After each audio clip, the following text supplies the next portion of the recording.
Olá, pessoal, boa noite. Mais uma entrevista essa semana e a gente segue aí na nossa série de entrevistas com os pré-candidatos ao governo do estado de São Paulo. Hoje é a vez do pré-candidato do PT, Fernando Haddad. Candidato, boa noite. Boa noite. É um prazer estar com você, Lucas, Vitória, André.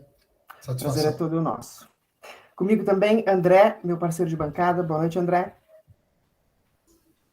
Boa noite, Lucas. Boa noite, candidato. Boa noite, Vitória. Tudo bem? E Vitória Nunes, nossa comentarista de política. Boa noite, Vitória. Boa noite, Lucas. É um prazer estar aqui. Boa noite, André. Boa noite, candidato. Vamos começar então. Vitória, por favor, abra a nossa rodada de perguntas. Candidato, como prefeito de São Paulo por 4 anos, que legado o senhor deixou na capital paulista para que seus possíveis eleitores possam se inspirar e desejar que seu ex-prefeito governe o estado?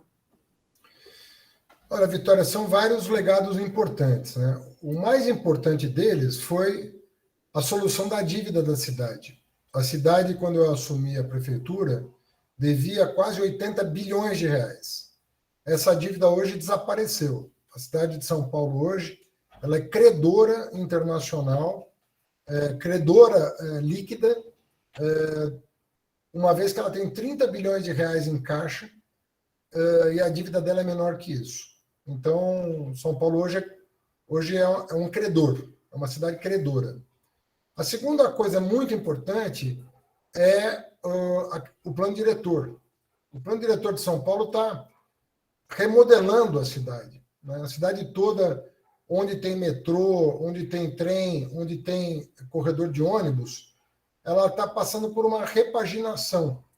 E nós estamos construindo muitas unidades habitacionais pequenas, com pouca garagem, ou com uma garagem ou sem garagem, para a família moderna, né? Que é uma família, casais sem filhos, casais com filhos, casais com 2 filhos, ou pessoas de mais idade, que já estão aposentadas e tudo mais. A cidade precisa de outra coisa, de outro tipo de imóvel. E perto do transporte público, justamente para permitir que as pessoas não precisem ter carro. Uma outra coisa importante, que também rendeu um prêmio internacional, essas 2 primeiras coisas renderam reconhecimento internacional. A terceira que rendeu um reconhecimento internacional foi o Plano Municipal de Mobilidade Urbana. Então, as faixas de ônibus, corredores, malha cicloviária, redução de velocidade, redução de acidentes de trânsito em 50%, transporte noturno, bilhete único mensal, bilhete único semanal, passe livre do estudante, passe livre do idoso, tudo isso compôs um plano que foi premiado pela principal ONG americana que lida com transporte público. Acho que essas 3 conquistas foram as mais visíveis, mas no plano da cultura nós fomos também muito reconhecidos pela Carnaval de Rua, os Parklets, os Fab Labs, enfim, a virada, a quantidade enorme de iniciativas culturais na cidade de São Paulo, né, incríveis, também deram grande visibilidade para a nossa gestão.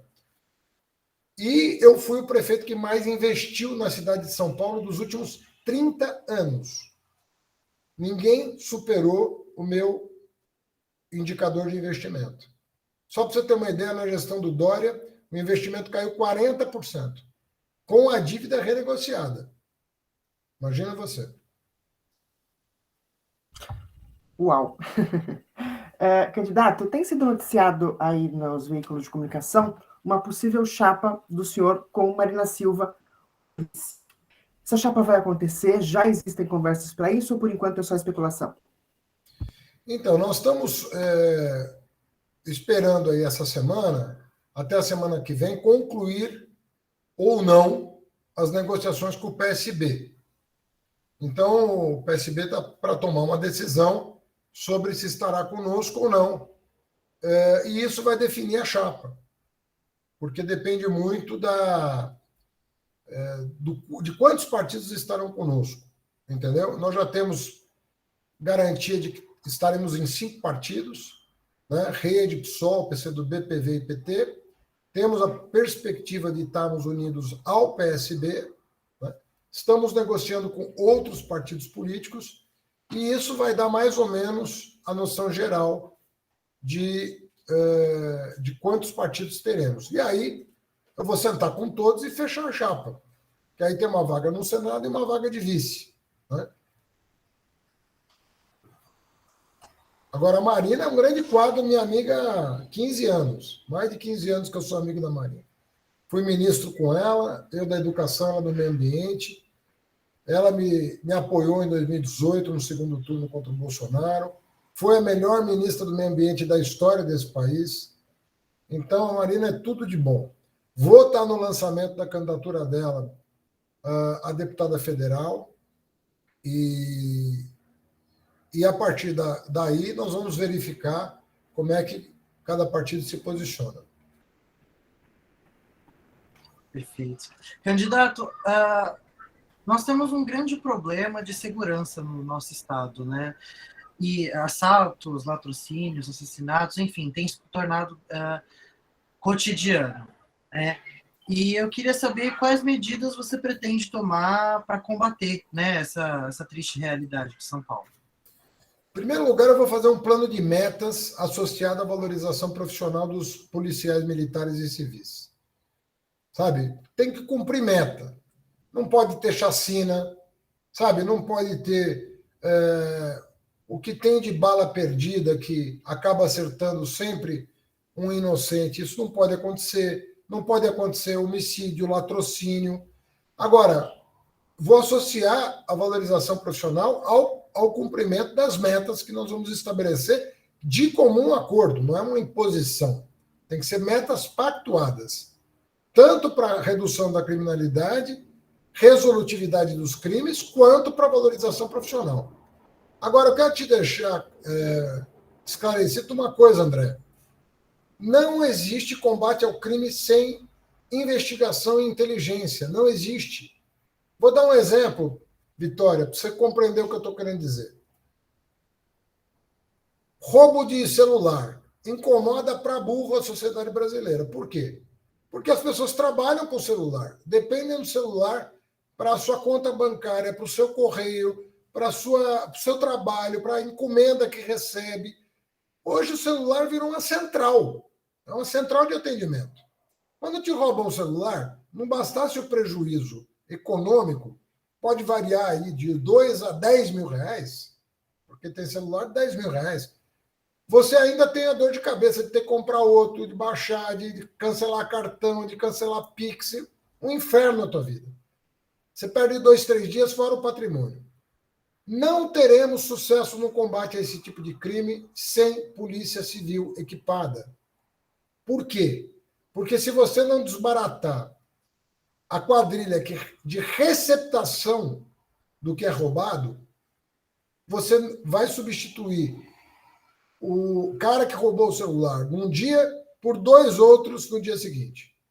Você vai encher as cadeias de gente, o crime vai continuar aliciando jovens vulneráveis, e isso tudo vai terminar muito mal, porque o crime vai continuar e a cadeia vai virar uma escola de crimes mais graves. Tudo errado. Quando você tem uma polícia civil eficiente, ela vai pegar o cara que alicia, que é o receptador. É o receptador que vai lá e fala, você não quer ganhar um trocado? Eu te dou 100 reais aí, ou 200 reais por celular roubado. Pô, você está passando fome aí, você está com a tua mãe, isso, com o teu pai doente. Pô, me traz um celular aqui e eu te dou 200 reais. Se você não pegar esse cara, você não vai resolver o problema da criminalidade. Essa é que é a questão. É isso aí, André. Certo. Candidato, outro problema no Estado é a saúde pública, né? A gente tem aí filas para realização de exames simples, mais de 600 mil pessoas estão aguardando cirurgias eletivas em todo o Estado, e a gente está falando de um assunto delicado, né? Que é a saúde da população. Quais planos para tentar melhorar a saúde aqui no Estado de São Paulo? Lucas, são algumas providências que precisavam ter sido tomadas que não foram. Durante a pandemia, o Estado deveria ter criado uma rede de hospitais dia, para quando liberasse as cirurgias eletivas, você ter uma equipe e ter estrutura para recepcionar essas pessoas, sobretudo aquelas que não precisam de internação. Muitas cirurgias, você não precisa ocupar um leito hospitalar. Você precisa ocupar um centro cirúrgico. E 2 horas depois, 4 horas depois da cirurgia, essa pessoa está em casa se recuperando dessa cirurgia. São cirurgias de média ou baixa complexidade que não exigem internação. Ao contrário, a internação não é recomendável, justamente para evitar a infecção hospitalar. Isso não foi feito. Eu criei uma rede de hospitais dias em São Paulo chamada Rede Hora Certa. A ideia era criar um hospital dia para cada 400 mil habitantes. Se o Estado tivesse isso à disposição, você estaria vendo as filas diminuírem. Você vai marcando quase que uma linha de produção, né? Você vai marcando as cirurgias. Tem hospital dia que tem 2, tem hospital dia que tem 3 centros cirúrgicos. A pessoa faz a cirurgia e se recupera em casa. Algumas regiões do estado, veja bem, algumas, precisa de ampliação de leitos, como aconteceu aqui em São Paulo.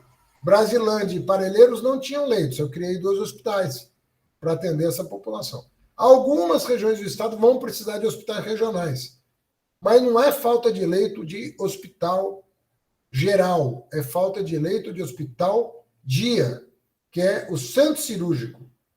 Você não vai hospedar a pessoa, você vai fazer a cirurgia e ela vai para casa, se recuperar em casa.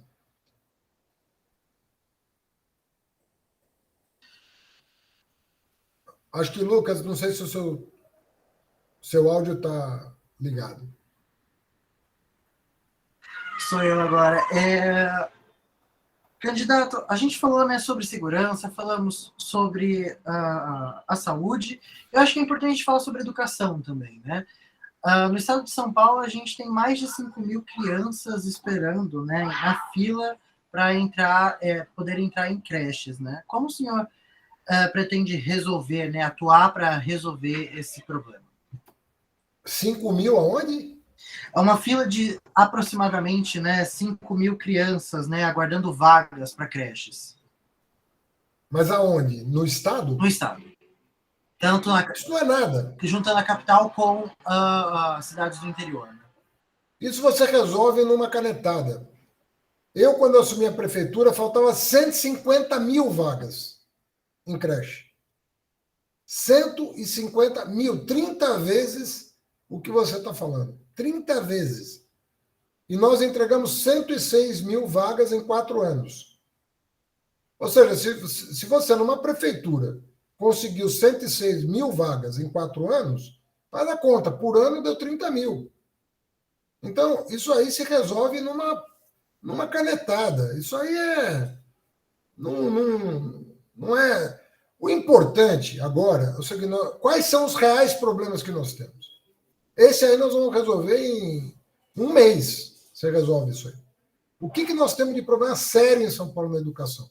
Analfabetismo de criança que voltou por causa da pandemia. Analfabetismo de criança. Aumentou 66% no estado de São Paulo. Ninguém toma providência. O estado precisa assumir a liderança junto aos prefeitos, inclusive, porque eles que são responsáveis pela alfabetização. Até os 10 anos, a criança está matriculada na rede municipal. O Estado tem que chamar os prefeitos à responsabilidade e oferecer apoio técnico e financeiro, quando for o caso.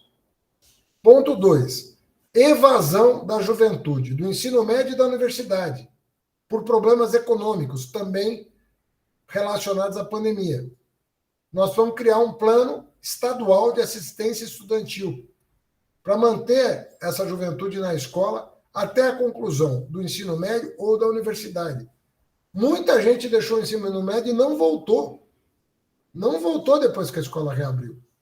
Muita gente deixou a universidade e não voltou. Eu estou falando na condição de professor universitário.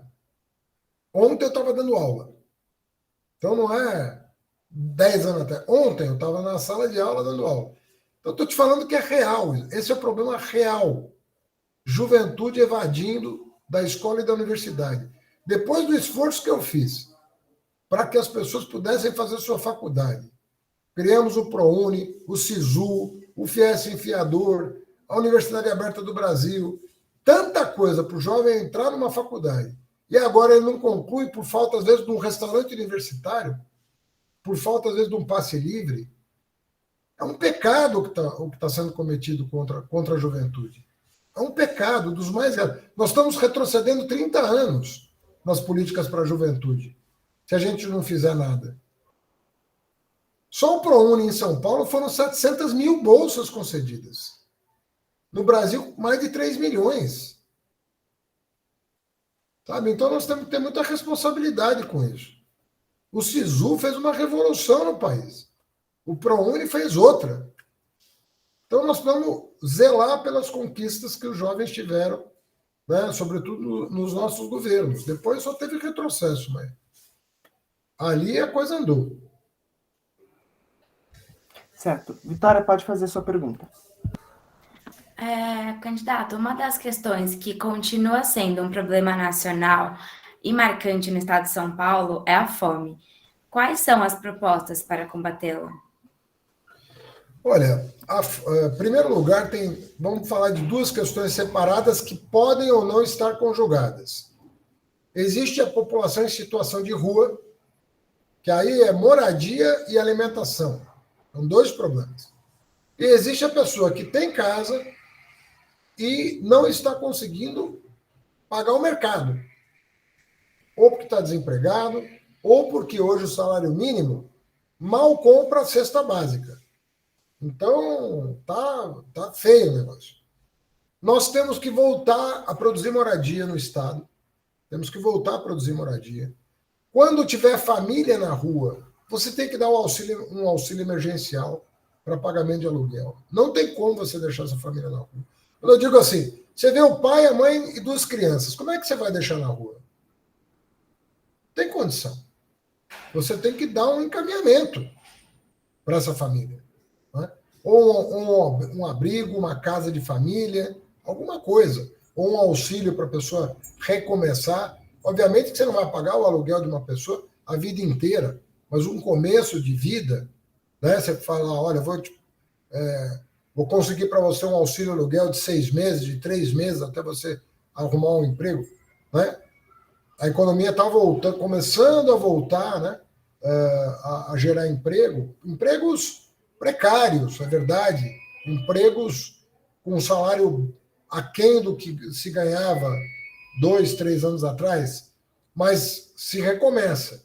E, obviamente, que a economia, a partir do ano que vem, vai começar a crescer. Se Deus quiser, o Lula vai ser o presidente e nós vamos voltar a crescer. Porque sem crescimento econômico, fica muito difícil. Candidato, eu gostaria de entrar um pouco mais em causas sociais, né, para encerrar aqui. Em 2018, no seu plano de governo, o senhor prometia tomar uma série de decisões em prol da comunidade LGBTQIAP+. Sim. Né? Dentre elas, a criminalização da LGBTfobia, políticas de enfrentamento ao bullying, reversão da evasão escolar, né, que a gente citou agora há pouco, ações de educação para a diversidade, entre outras medidas, né? Eu gostaria de saber se o senhor visa levar a pauta LGBT para o seu governo e como prevê fazer isso. André, eu vou te dar um dado importante. Existe uma ONG que chama Rainbow Cities. É uma rede de cidades no mundo que reconhecidamente tem políticas voltadas para a proteção das garantias individuais da comunidade LGBT. A cidade de São Paulo, se eu não estou enganado, é a única Rainbow City do Brasil. E esse selo foi conseguido na minha gestão. Por quê?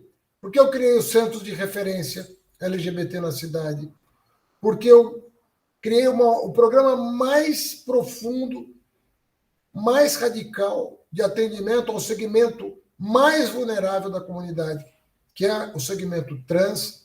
Eu criei o Transcidadania, que era uma bolsa de estudo para as travestis saírem, se quisessem, das ruas. e voltar a estudar, pensar num trabalho com carteira assinada, pensar em fazer faculdade. Isso não é um sonho, porque eu encontrei ex-alunas do Transcidadania que me cumprimentavam na rua com marido, com diploma na mão, com uma família constituída. E não é uma travesti que vai viver 38 anos em média, não. É uma pessoa que vai ter um horizonte de vida, como qualquer um de nós. Então, nós sabemos fazer políticas. É política de proteção do indivíduo, proteção da esfera privada. Isso é um assunto privado das pessoas, sabe? Questão de religião, orientação sexual, isso tudo é privado, é da sua intimidade. E o papel do Estado não é promover religião, ou promover orientação, ou deixar de promover. Não é nada disso. O papel do Estado é proteger o cidadão. O cidadão. Seja lá qual for a sua cor da pele, seja lá qual for a sua religião, seja lá qual for a sua orientação sexual, seja lá qual for o seu time de futebol, o Estado é dever constitucional proteger a pessoa na sua individualidade e respeitando a sua privacidade. Então, é isso que nós vamos fazer em relação a quaisquer minorias. Quaisquer minorias. Aliás, nem de minoria nós estamos falando em alguns casos, porque quando nós falamos de mulheres que são aí ostensivamente violentadas nos seus direitos, quando você vê o presidente da Caixa Econômica Federal tendo que ser demitido porque apalpava as funcionárias no ambiente de trabalho. Mas onde é que nós estamos, gente? Aí você tem um ex-campeão de Fórmula 1 agredindo o atual campeão.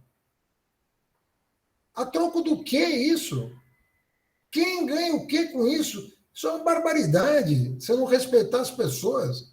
Agora, respeito é constitucional. E quem tem que garantir o respeito, se a pessoa não respeita a outra, quem tem que garantir esse respeito é o Estado. É para isso que existe o Estado. Se você, André, não respeitar o Lucas, é o Estado que tem que proteger o Lucas. Se vocês não respeitarem a Vitória, é o Estado que tem que proteger a Vitória. Na sua individualidade, na sua particularidade, na sua dignidade. Qual é o problema disso? Então, esse pessoal que incentiva a intolerância, eles estão na ilegalidade. Essa que é a verdade. Eles estão na ilegalidade. Isso aqui é um Estado democrático de direito. E ponto. Não adianta querer ameaçar com golpe. Isso aqui é um Estado de direito. Enquanto for um Estado de direito, nós vamos defender as pessoas. E, infelizmente, a gente vê um presidente que todos os dias incita a intolerância diversas e diversas vezes. É muito triste, né? É muito triste. Candidato... E não só ele, a equipe que ele montou também. Você veja um presidente de um banco público. Não é qualquer coisa, é o presidente de um banco público. É muito triste. Um calhorda. Sabe? É um calhorda. A impressão que dá é que essa pessoa não entende a sociedade em que ela vive. Sabe? Não tem a compreensão do que é a dignidade de uma pessoa. Sabe? Seja ela quem for. E não foi uma mulher. Foi uma dúzia de pessoas. Mas, enfim, tudo tem jeito. Vamos lutar, porque tudo tem jeito. Tudo tem um caminho. Certo, e o caminho é a democracia, né? Candidato, muito obrigado pela sua participação. É curtinha assim mesmo a nossa entrevista. Foi um prazer tê-lo conosco. Obrigado, Lucas, André, Vitória. Uma alegria falar com vocês. Espero. Estou à disposição. Alegria toda